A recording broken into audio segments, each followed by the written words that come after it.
Hello, hello, hello, everybody. It is Friday, which means it is time for another one of our Southern California first time buyer market updates. My name is Stephen Mead with Domicile Real Estate, where we are on a mission to help California's renters become homeowners. This is our update for Friday, June 4th, 2021. I cannot believe we are already past Memorial Day. It has been quite the spring. I think really a spring like absolutely no other. But I have some very, very, very good news for you today. If you are a buyer in the marketplace, actually, I have a couple pieces of good news. I don't just have one piece of good news. I've got several pieces of good news and then maybe some more neutral news. So let's dive into it. And I can share with you what I've been thinking about and what I've been seeing out in the marketplace and what numbers we have for you today. So let me go ahead and bring up our numbers real quick here. All righty, so we're starting off here with our closed prices. I'm gonna call this pretty decent news on the entry-level home market. Now remember, just as a reminder for everyone, we run our statistics for Los Angeles and Orange counties. And these are what's called first quartile. And every few episodes, I try to explain what this means. If the median price means half the houses sold for more and half the houses sold for less, the first quartile basically means it's the median of the median. So it says, it's that midway point between the cheapest house and the median. And I think that's really a great place to be when we're talking about entry-level properties. And the way we run our stats is we have two stats that we run, indicated by the blue line and the red line. So the blue line is sort of an entry-level single-family home, 3-bed, 2-bath configuration in Los Angeles and Orange counties. And as you can see here, as we've gone through the end of 2020, we've seen kind of this, this line, the trend line has been increasing prices. Things stagnated for a while, then they jumped, then they pulled back a little bit, they moved. This is the way our market moves, kind of in these fits and starts. But we ended at 725, 500, which obviously is a far cry from the 655 number that we had back at the end of the year, right? I mean, this is obviously significantly higher. It's over 10% higher. But what I think is important to sort of understand when you look at this chart is, we've had a really crazy spring. I mean, just to move this much in less than 6 months' time is really quite a feat. But I think there are some signs that things are smoothing out and evening out just a little bit. Now, the good news actually appears on our condo level. So for us, our entry-level condo is a 2-bedroom, 2-bath configuration. We look back, back here at the beginning of the year, the end of 2020, it was 438. And as of this last week, we're at 457. This has been a much slower moving market. That's actually not that unusual, that the condo market can often move a little bit more slowly. I do think in the future, that's going to change, especially in urban areas. And the reason why I think that's going to change is, let me go off screen share here for a second. The reason why I think that that's going to change pretty significantly is because I think we're not really going to build a lot of more single family homes. I think in many urban areas, what we are going to see is we're basically going to be seeing mostly condo type products being built. So I think that's going to actually give a little bit of a boost to that market, or rather, I think what's more likely to happen is that market's going to get a boost, and those single family homes in those sort of high density, high desirable areas, think West Los Angeles, think anywhere close to the beach, think anywhere in the Bay Area, that market is going to actually get supercharged for those low density, properties. Let's see here. Let me go back into the chat there. I lost my place just for a second.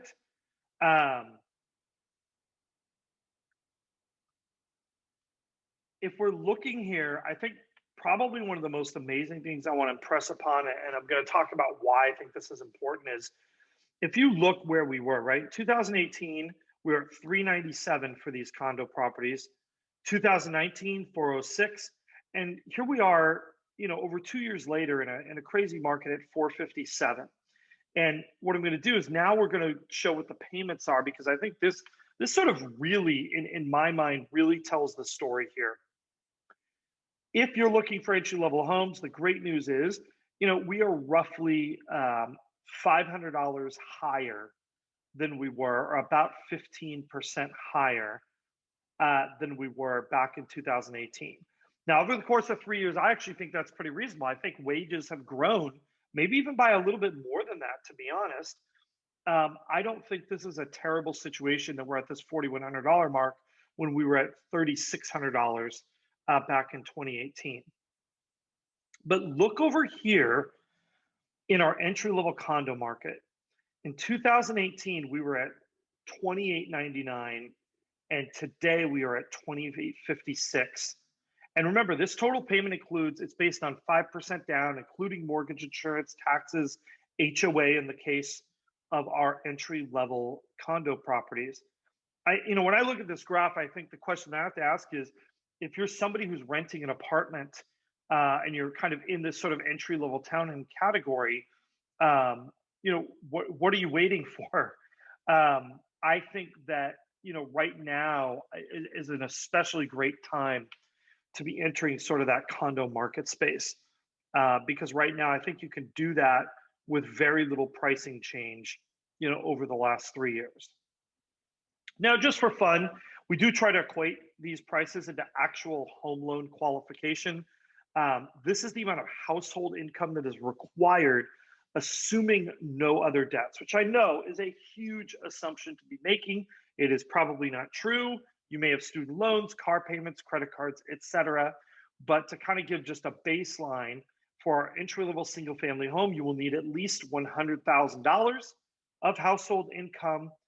But down here for entry-level condo, you will need $70,000. So if you are earning around $70,000, that definitely means that you have a chance at sort of qualifying for some of these entry-level properties, even with 5% down.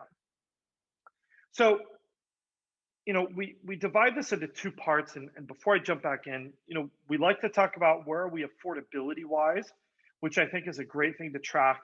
But really, the thing everybody wants to know right now is the availability of housing and how active or difficult or competitive is the market.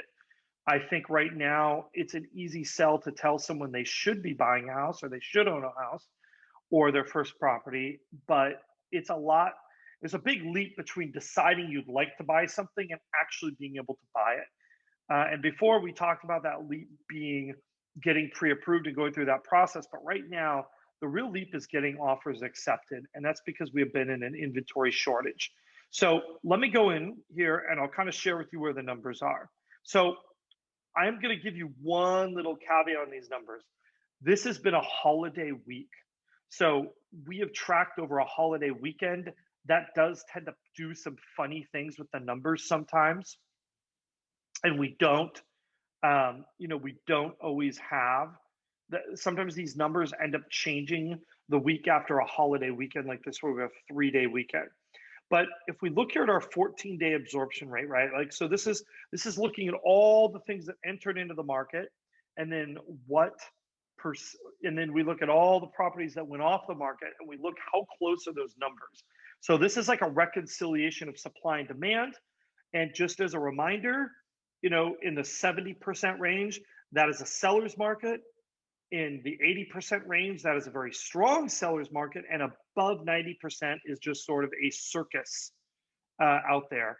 And look at where we are. Our entry-level single-family home, we're at 86% this week, which is a 1% drop. And in our entry-level condo market, we are at 83%. Still a very strong seller's market, but not a circus-like market. Now, of course, this is generalizing the entire market. Individual price ranges, neighborhoods, even particular properties may be more or less competitive than this indicates. So I don't want to get a message from somebody that, I told them the market was only a starting buyer's market. And they still ran into a house with 30 offers on it. Of course, those houses will exist, but this is just kind of generally giving an idea of the whole market. Where is it moving? And if you look at the history here, really, especially for our entry level single family homes, we've spent a lot of time in the 90s this spring. So to me, I'm really glad to see us back in the 80s. I think that just makes it a very competitive market, but hardly an impossible market. This is really the good news that I was talking about, that I wanted to go over. If you look here at our entry level single family home level of inventory, so back in September of 2020, there were 1,750 houses. That rose slightly towards the end of the year. Then, as nobody put homes in the market and yet buyers are still out there, look what happened to that inventory. It just dropped to this low point, right? I mean, pretty much from the beginning of January to the end of February. So for 2 months, we had, in the 1100s range of available homes at any given point in time. And then around that time that we started to see that things were changing, right? Still growing, not as much as we'd like, but look what has happened over the last month. We've gained more in terms of available inventory for entry level single family homes in the last month than we had gained all spring. And to me, that's really encouraging news. Yes, you're still in a competitive market. Yes, prices are still rising, albeit I think at a slower rate. Yes, you're going to run into multiple offers, but I think now where it just felt like this demoralizing push where every house had 30 offers on it, even the one that backed to the railroad tracks and was halfway falling down. I don't think that's the market we're in anymore. I think this market says consumers have a little bit of choice, right? Buyers have some options out there. They are not stuck with just whatever is available. Now, it's not quite as good news on that condo front, but we had the same thing, right? We had good inventory. It dropped not nearly as far. And then it's kind of eroded slowly over time, bounced back a little bit. So not quite as great news, but this has also been much more constant, I think, in terms of the condo world. Not quite the inventory. It took a little bit longer to get going in the spring, but still a decent amount of inventory versus where we've been all spring. And our entry-level single-family homes, I mean, really, if you are a buyer in that entry-level single-family space, or if you think you're going to be a buyer, now is really a good time for you, relatively speaking. You have quite a bit more choice. I mean, this looks like this is in the 1400s. I mean, this is like a 30% increase in inventory over where our low points in the beginning of the year. That's noticeable, I think. Now, this is another thing that we've been charting, and I think this statistic, which is our 14-day still active percent, we look at just the homes that came on the market in the last 14 days, and we look at how many of those are still either a coming soon or active in the marketplace. And we've seen this number really. I mean, we're close to hitting a new high for our springtime here. I mean, I think the last time we were this high was back in January. It is a holiday weekend, so I'm a little worried these numbers might be skewed just a little bit. But really, these are generally good numbers. This means we might start to see that days on market numbers go up a little bit. And if you watch our other videos, which I highly recommend you do, our whole housing market, we do track that days on market statistic. I do expect that if this continues, we'll start to see that go up just a little bit, indicating that maybe the homes take a little bit more time, or at least some of the homes take a little bit more time. Finally, we have our week supply of homes, right? And this kind of corroborates what we've seen in both our total active number in inventory, as well as our sort of absorption rate. And that is increasing levels of inventory. So the difference between this and total inventory is that this number is also indexed to the number of homes going into escrow. So it's not just how many do we have available, but it's sort of this rate, like if no new listings came on the market, how many weeks of inventory would we have? Well, if we look at it here for condos, we have about 5 weeks of inventory. And if you look at single family homes, Really, this is the greatest news of all. We've not seen this. We have not seen a number over three since the end of January of over 3 weeks inventory. Really, this is great news for anybody that is in that market space. You're getting a little bit of relief. Interest rates are still right around that 3% mark, which is, really in the grand scheme of things, it's not as low as it was maybe last year, but it is still very, very, very, very low. And in fact, below inflation. One of the things I'll say, a lot of times you'll hear me talk about inflation and you'll hear me talk about rates relative to inflation. And one of the reasons why this is important is, think about this for a second. You get a 30-year fixed rate mortgage. That is your rate basically for life. That rate cannot change. So if you get a mortgage at 3%, no matter what happens in the world, your loan is at 3% interest. Now, if inflation is 4 or 5%, that means you have borrowed money, which is what you do when you get a home loan. You're borrowing money at a rate that is less than inflation, or rather, you are paying money back at a rate less than inflation. That means that in real inflation adjusted dollars, you are actually profiting by having a loan. And here's the reason why that works, right? Because if you had money just sitting under your mattress and inflation is 5% each year, that means your money is devaluing by 5% every year. Like every year, that $100 only buys $95 worth of stuff. Then it only buys $89 worth of stuff, et cetera, et cetera, et cetera. You see where this is going? Well, when you take a loan out, it's basically the same thing, except it's reverse, right? The lender is getting some money from you, right? They're getting 3%.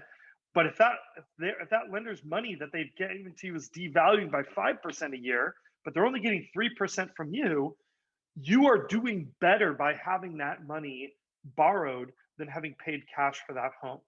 So, and as an added bonus, depending on your tax scenario, you may also get a tax deduction on your mortgage interest.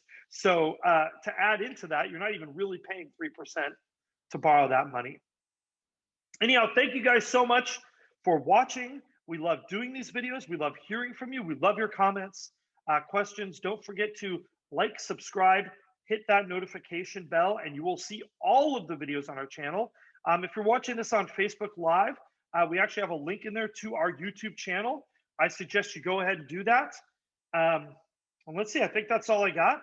We'll be coming out with another Bubble Talk video this weekend. So if you'd like to see that, definitely subscribe to our YouTube channel and you'll see that pop up in there. Anyhow, we'll see you again real soon.